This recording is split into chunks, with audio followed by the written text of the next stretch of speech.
2023 Mitsubishi Outlander plug-in hybrid. Is this the best plug-in hybrid SUV to buy? That's what we're going to find out. Welcome to Car Help Corner, where we help you, the consumer, master the process of car buying and car ownership. This has to be one of the most requested reviews on this channel so far. You've all been wanting me to drive the Mitsubishi Outlander, so here it is. I'm going to give you my honest review of both the regular Outlander and the Outlander plug-in hybrid to find out which one you should buy, or if the Outlander is even a good, reliable SUV to buy when compared to other hybrid and plug-in hybrid SUVs. And before we get into it, remember, if you enjoy and get value out of this video, make sure to subscribe and turn on the notifications. I post 2 videos a week, always straight to the point, valuable car buying advice designed to help you, the consumer.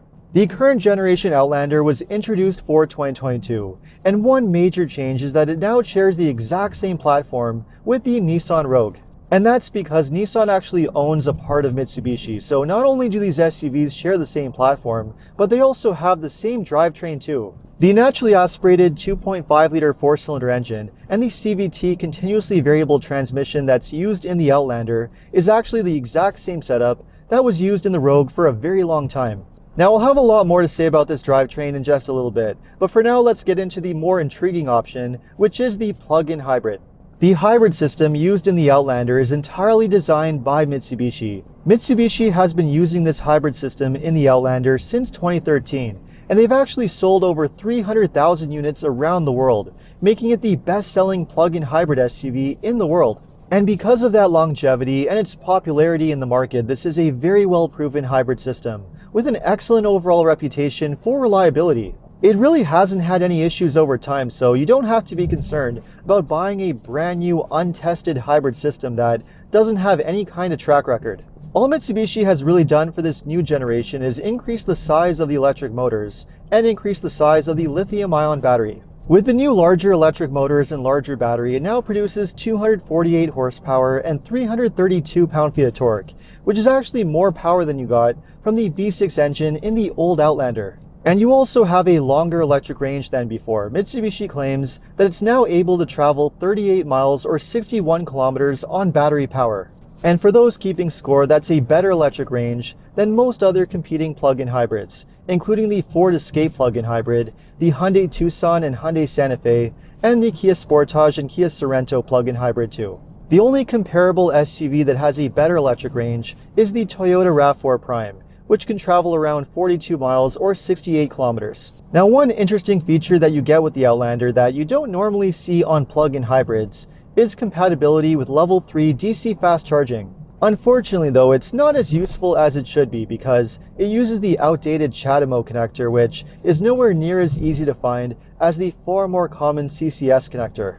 And because it's only able to charge up to 50 kilowatts, it's still going to take you around 40 minutes in order to get an 80% charge. As with most plug-in hybrids, the vast majority of owners are just going to charge this using level 2 240 volt power, which should take around 7 hours for one full charge. Now, once that electric range is depleted, of course the Outlander runs like a normal hybrid. The way this hybrid system works is something of a blend between both Honda and Toyota's hybrid systems. Just like a Toyota hybrid, you have one electric motor that powers the front wheels and a second electric motor that powers the rear wheels, which gives you all-wheel drive.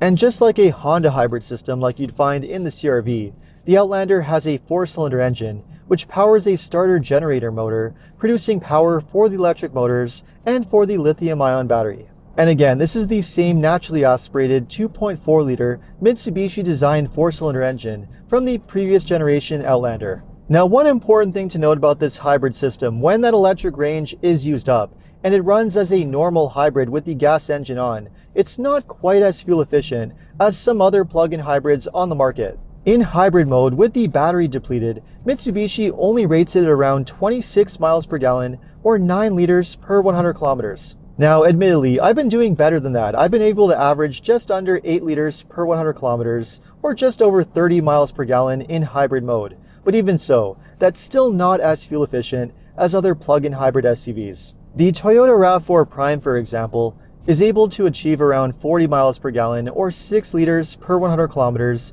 when it's driven in hybrid mode. So if you really want to get the best efficiency out of this hybrid system, you really do need to charge it on a regular basis in order to maximize the use of that electric range. Mitsubishi, however, does give you a few settings to help you drive more efficiently, including a hybrid mode, an EV mode, and you also have a save mode where you can save the battery power for when you want to use it, and you also have a charge mode where you can use the 4-cylinder engine to charge the battery pack, which seems a little bit counterproductive, but I guess it might be useful in some situations. And on top of that, you have various other drive modes that you can use too, including Eco, Normal, and Power, and various off-road modes, including sand, mud, and gravel for a little bit of off-road use. Although I wouldn't necessarily consider this to be an off-road oriented SUV, Mitsubishi does give you a very generous 8.3 inches of ground clearance, and you also have a very capable all-wheel drive system too. Mitsubishi calls their all-wheel drive system AWC, which is actually a rear-biased all-wheel drive system,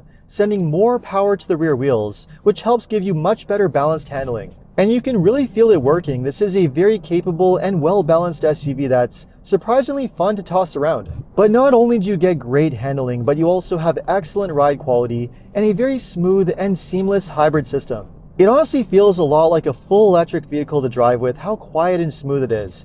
And you really can't tell when that 4-cylinder engine is coming on in hybrid mode. It's completely seamless and with amazing refinement. And the power is also not all that bad, even though it doesn't feel quite as powerful as the numbers would suggest. It is still able to get up to highway speeds in just under 8 seconds, which is more than adequate.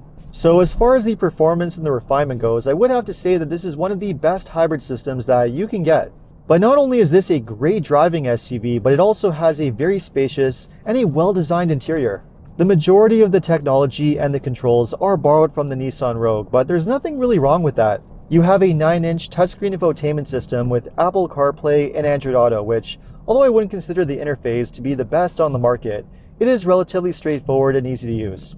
And the same is also true for all of the controls and your climate controls, which you can get very familiar with in no time. You also have a great looking digital display behind the steering wheel, which has some great customizability to it. And the interior as a whole has a really nice high quality feel with excellent materials, especially on the higher trims. And my top trim test car also comes with a very long list of desirable features, including an extra large panoramic sunroof, a Bose premium sound system, a full color head-up display, a surround view camera system for the touchscreen, and also high quality Nappa leather with massaging front seats. Now it's not exactly a real massage, it's really just the lumbar support inflating and deflating behind your back, but it's still a unique feature that you really don't see in this class. And what's also quite interesting is that this is actually a 3-row SUV, although I think it's hardly worth mentioning because that third row is pretty useless. The second row seats actually touch the third row seat when you have them slid all the way back, so it's really only useful in a pinch and really only for small children. Still, I guess it's useful to have them for once in a while, and when you have them stored in the floor, you do have a very large cargo area, which is great to see. As a whole, this is a very practical and spacious SUV, one of the most practical in the segment. Which brings us to the pricing. The Outlander plug-in hybrid is priced from around 41 to 51,000 US or 49 to 59,000 Canadian. And although it doesn't qualify for the tax credit in the US, it does qualify for the $5,000 federal rebate in Canada and also provincial rebates in some provinces too. But the question is the plug-in hybrid worth around $10,000 more than the standard version of the Outlander? Well, I would have to say yes. Yes, it is. The regular Outlander is really not all that impressive when it comes to performance. That 2.5 Nissan engine is really not that powerful with only 180 horsepower, which I would barely consider to be adequate. And I also really don't like the fact that you have a Nissan CVT in the regular Outlander, which has a history of being very problematic in many Nissan models. The plug-in hybrid is just such a huge upgrade in many ways. You not only have that electric range and much better fuel economy, but you also have way better performance and a much better reputation for reliability too. So it's really a no-brainer. But not only do you have an amazing reputation for reliability with the plug-in hybrid, but you also have one of the very best warranties on the market too. Mitsubishi gives you a class-leading 5-year comprehensive warranty and also a 10-year powertrain warranty, which also includes a 10-year warranty on all of the hybrid components and also the battery pack, which is amazing to see. But although that is an incredible warranty, you better make sure that you have your car properly maintained at a Mitsubishi dealer with documented service if you want to have any realistic chance of making a warranty claim after 8 or 9 years. One major issue with Mitsubishi and my biggest hesitation towards recommending them is their quality of service and their dealer network. Because they are such a small manufacturer in North America, they really don't have that many dealerships. And also parts and servicing can be a major issue, and they also don't have a very good reputation when it comes to the quality of their service, which is actually one of the lowest in the industry. And that's a major shame because the Outlander plug-in hybrid is an amazing SUV that's really only held back by being part of a fairly mediocre brand. In fact, Mitsubishi's lineup of cars in North America is so lackluster, there really isn't anything that I would recommend even considering, aside from the Outlander plug-in hybrid. Having said that, I would still say that the Toyota RAV4 Prime remains the best plug-in hybrid SUV on the market. And the reason for that is that it just has better electric range and better fuel economy than the Outlander. It also has better performance with more power, over 300 horsepower. It also has an equally strong, if not even better reputation for reliability, the best resale value in the segment, and also a much better dealer network with the Toyota brand behind it. The only major issue with the RAV4 Prime is that you realistically can't get your hands on one, at least not for MSRP and not right away. Because the availability is so limited, dealerships are asking enormous markups for them.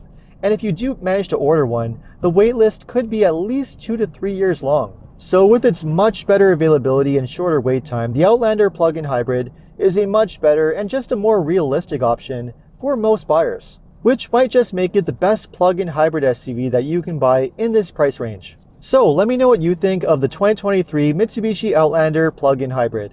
Would you buy this SUV or would you go for something else instead? Let me know in the comments, and if you enjoyed this video, make sure to like and subscribe. You can also take a look at my other car videos by clicking these links over here. Make sure to follow me on TikTok and Instagram, and if you need additional car buying advice, recommendations, or help with getting a great deal on your next new car purchase, make sure to check out carhelpcan.com. Thanks so much for watching, and see you next time.